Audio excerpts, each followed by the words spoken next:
Hello, thanks for listening to my presentation, which I'm going to be giving to the 2018 Annual Conference of the International Association for Educational Assessment. And after a brief introduction, I'll start by saying a bit about how Cambridge Assessment currently uses data and machine learning. Then I'll review briefly what big data is and some of the opportunities it provides for us, before concluding with what I think are some major challenges and how we might overcome them. I guess we've all heard a lot about big data now. We've heard plenty of utopian visions, some dystopian ones.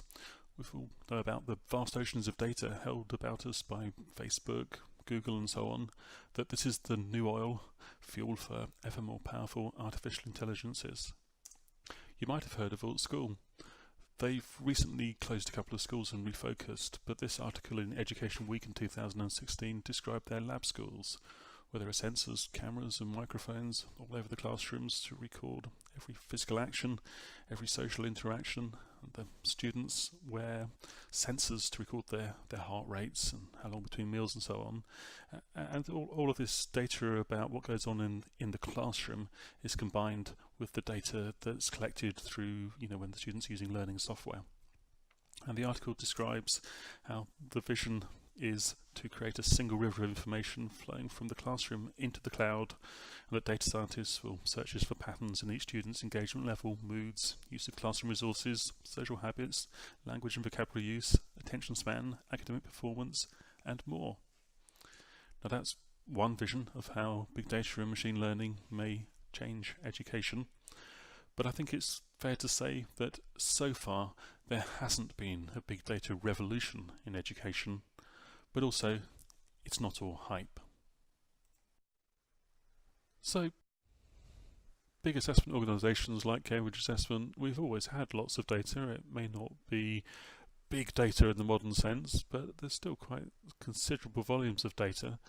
So even with traditional paper-based high-stakes assessments, we assess millions of candidates every year, and for most of those students we've got some background information about them, some basic background information, and of the school that they attend.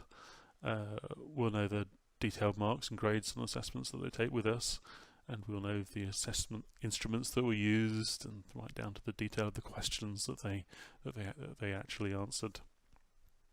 And we know who marked them.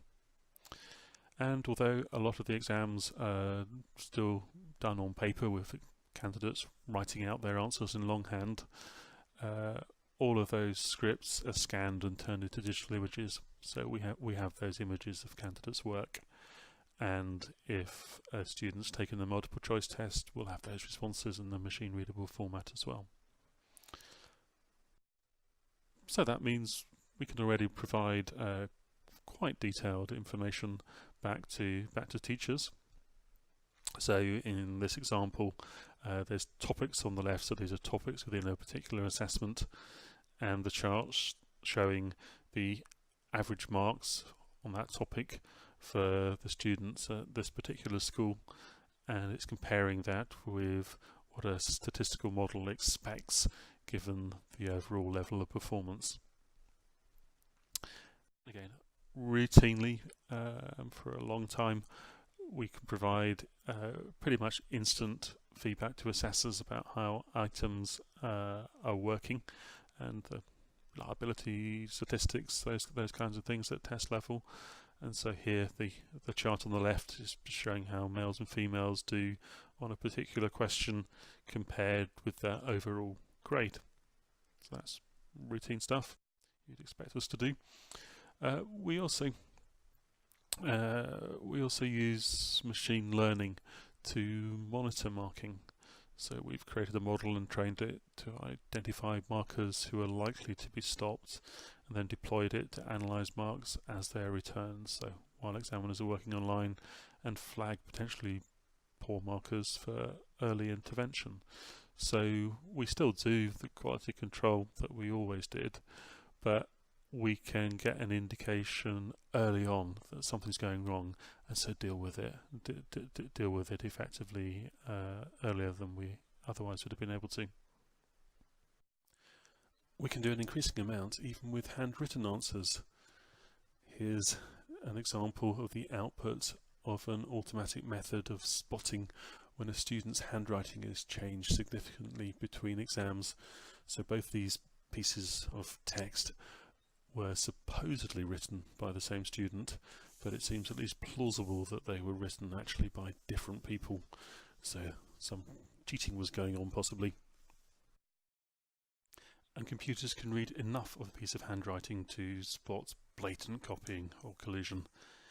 In this example, it was a writing test and students had to write a letter, and these two letters are identical word for word, and the algorithm spotted them amongst about 18,000 others. We can do far more with text analytics when the text is digital from the outset. That's true of our question papers, and so we started using text analytics to screen draft exam questions for similarity to questions in textbooks. We have a reading test which is taken pretty much on demand and it's automatically constructed, and we've trained an algorithm to screen text passages for topic similarity so we can make sure that every student gets presented with a reasonable variety of pieces of text to read. It's actually been possible to mark writing automatically for around 20 years now. Usually in high stakes contexts, a human is still involved. But our LinguaSkill assessments contain a writing component, and that's automatically marked. And we've also done quite a bit of analysis of social media, and so here's a plug for a couple of talks later in the week on Thursday by my colleagues Anne-Claire and Matthew. And Anne-Claire was looking at, at social media, and in addition to looking at Twitter, so public social media, but also our private Yammer groups for our assessors, for our markers, and we're able to see how sentiment changes over time. We're able to see what topics are being discussed and how those change. So it's useful stuff for knowing what's going on with our assessors. And Matthew has looked at 30 years worth of articles in the British press about GCSEs, and he's been able to see how that has changed over time. Very interesting presentations, strongly recommend them. That's a summary of what we're doing now, but let's look at some of the opportunities that big data provides us with. There isn't a sharp dividing line between big data and ordinary data, but big data is often considered to have three characteristics, the so-called 3 V's. In addition to volume, there's the variety of data we have now. So on a student, as well as structured data like marks and grades, the kind of things you have in a relational database, we now can have text and video, and from a computer-based test we can have very detailed logs. So every keystroke, every click, how students have edited, refined their answers, how they've moved around the test, how long they spent on each task, and how long they've been task focused for. And this data can be returned almost in real time for analysis. So it arrives at high velocity and gets processed at high velocity, which is the final V of big data. Technology has been changing fast. We have very, very good open source software for working with large amounts of data and doing machine learning. And you can build very, very powerful platforms from commodity hardware, ordinary computer servers. You don't need special equipment, and you don't even need to do that because there are very, very powerful environments in the cloud from the likes of Microsoft Azure and Amazon AWS. And machine learning has had some notable successes recently. I tend to think of machine learning as statistical modelling rebranded and applied to automation. It's very much statistical modelling under the bonnet. And I think it's fair to say that most of the successes haven't really been down to any fundamental advances in the theory of machine learning. I think in most cases They've been more to do with the availability of data now and the availability of processing power to process it. So let's look at some possible applications, and these are just illustrative. I'm sure you can think of plenty more. One thing we want to do is to increase the amount of formative assessment. That's an assessment to help learning. But high quality questions are expensive to produce and therefore quite scarce. Conventionally, you'd pay an expert to write some questions and pay another one to review them. They may be refined, they may then be pre-tested on some students, but teachers often write their own questions to test their own students. So why don't we provide an online testing platform for teachers to use, where they can upload their tests and they can use the platform to test their students, set up computer-based tests for their students to take. And we can make it easy for teachers to share their tests, their items, their questions with other teachers for them to use to test their students. And then as data accumulates, we can continuously refine item parameters and statistics. So information about how difficult each question is, about how scores on one question relate to scores on other questions, and perhaps we can train a machine learning algorithm to categorize items or to improve the categorization that already exists and to filter out the bad items, and create an assisted or even fully automated tool to select items and to construct tests to a teacher's particular requirements. So using the wealth of data that's accumulating to create a really good and well understood bank of items for teachers to use. And if some of the items, if some have answers which are marked by people, which teachers mark themselves, that becomes very powerful data to use for a machine learning algorithm to learn how to score those, how to mark those questions. So we can increase the amount of automation, again increase the usefulness of this bank of items for teachers and students. As we test students more and get the data from those tests over time, we're accumulating rich longitudinal data on students, so we can see their learning trajectory based on all of that data we've got from their summative and formative assessments. And we'll also have the students' work in addition to the marks and the detailed logs of what they've done. And so that can become a powerful information resource for understanding learning progression and dependencies. So for for uncovering that if you don't master algebra here, that's going to come back to bite you when you're doing this piece of physics over here. So it's really important to get up to speed with algebra at that point. So that can lead to improved learning materials and better advice for teachers and students. It could be used for that. And if we pull data from learning management systems and from assessment, then we could create more intelligent adaptive learning systems. So in addition to the detailed information we've got on a student, what the student's done and where a student is, a machine learning algorithm that's been trained on historical data, so that wealth of data about what other students have done over time, might be able to create a system which can recommend that Nick is relatively weak at algebra and this resource proved effective at raising scores for similar students. So that's the kind of idea that gets talked about quite a lot. I'm sure you're already thinking, but what about data protection and privacy? And yeah, those are very hot topics at the moment, partly because of the general data protection regulation which has come into force across Europe, but also I just think there's increasing demand for privacy, for consent to be sought. People want to feel they have control over their data, over how it's used. They want to be confident that it's being held securely, that it's not going to be abused. I'm sure that's especially true for data on children. And you only have to look at the furore of the London-based company Cambridge Analytica and Facebook to see what happens when you get it wrong.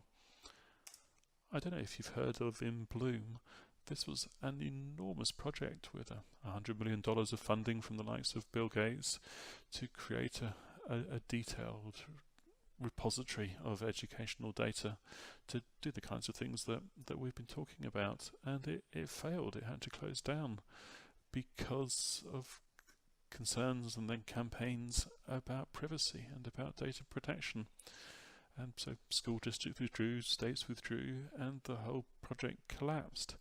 And some reviews of it pointed to the fact that there just wasn't enough communications, that they just didn't get buy-in from people to allow their children's data to be used, and for the people to have confidence that it wasn't going to be abused, that it was secure. And so I think it's incredibly important that you gain the trust of the public and the people whose data you're using. And to do that, I think we need to have clear ethical principles and scrutiny. We need to be very open. We need good communications. We need to communicate all the time. We need to genuinely get buy-in from people so that they're willing to volunteer their data to allow us to use their data. They need to understand what the benefits are for society, and that how they are going to be safe. And we need to get informed consent. I also think that with a lot of the enthusiasm with big data, some of the I guess boring caveats about the limits of statistical data and the caveats that you have to apply over statistical findings can be forgotten. I mean, not amongst data scientists, but more generally. So, we do need to remember that correlation doesn't necessarily imply causation, and the more variables that you are correlating, the more likely you are to find spurious correlations. And the data you have, particularly if it's opportunistic data, it may not be representative of the population that you're interested in, and you may not have data on what are important factors, just because the data is not easily available, so you tend to overweight the data that you have got. And it's important to remember that machine learning, it is applied statistical monitoring, so it is fundamentally statistics. And machine learning is often described as a black box. Now, it's not really a black box technically, but sure, machine learning models can be complex. They can be involving quite a few variables, but also quite a few levels of interaction between those variables. That's usually under the control of a data scientist. So, but those models can be pretty hard to interpret in real world terms, and the weightings of the variables and the interactions is derived from training data. That data may well be quite biased, so machines may learn to be biased, and there have been examples of chatbots which have become racist or sexist because of the data that they've been trained on.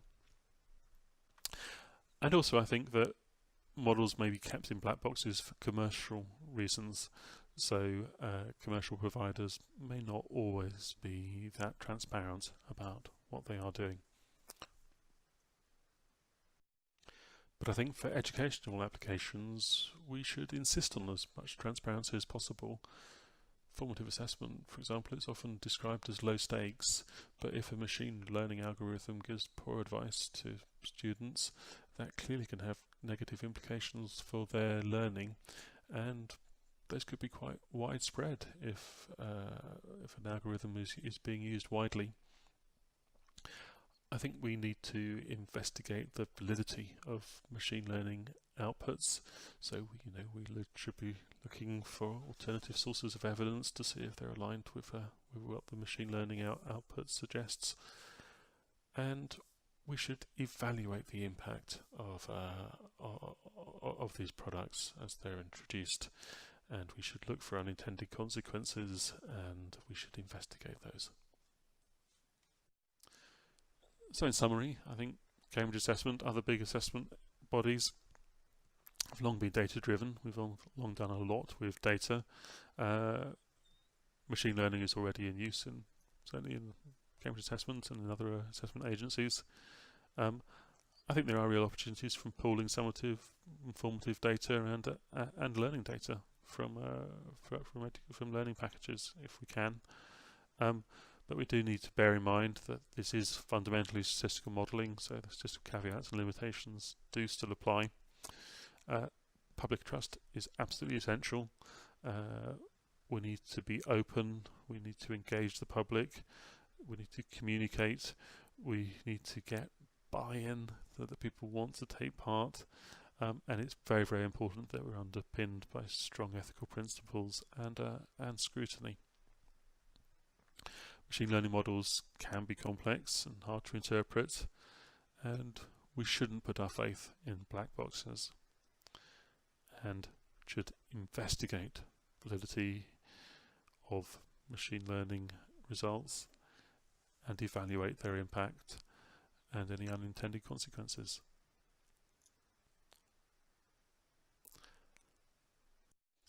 Thank you for listening.